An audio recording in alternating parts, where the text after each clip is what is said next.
കേന്ദ്ര ആഭ്യന്തരമന്ത്രി Amit Shah കണ്ണൂരിലെത്തി. വിമാനത്താവളത്തിലെത്തിയ അമിത്ഷായെ BJP Kannur south ജില്ലാ കമ്മിറ്റിയുടെ നേതൃത്വത്തിൽ സ്വീകരിച്ചു.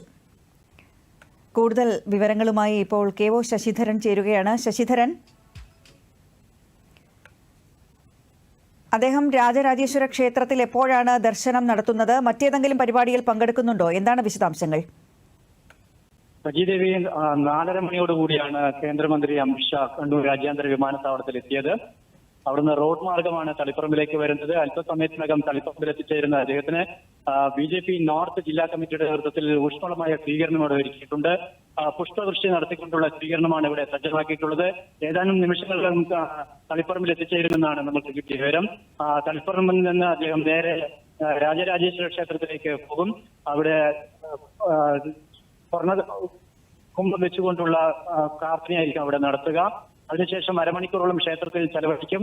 തുടർന്ന് അദ്ദേഹം കണ്ണൂർ രാജ്യാന്തര വിമാനത്താവളം വഴി ഡൽഹിയിലേക്ക് മടങ്ങും. അമിത്ഷാ കണ്ണൂരിൽ എത്തിച്ചേർന്നിരിക്കുകയാണ്. അദ്ദേഹത്തിന് കണ്ണൂർ സൗത്ത് ജില്ലാ കമ്മിറ്റിയുടെ നേതൃത്വത്തിൽ സ്വീകരണം നൽകും. തുടർന്ന് റോഡ് മാർഗം രാജരാജേശ്വര ക്ഷേത്രത്തിൽ ദർശനം നടത്തും. വിവരങ്ങൾ നൽകിയത് കെ.ഒ. ശശിധരൻ.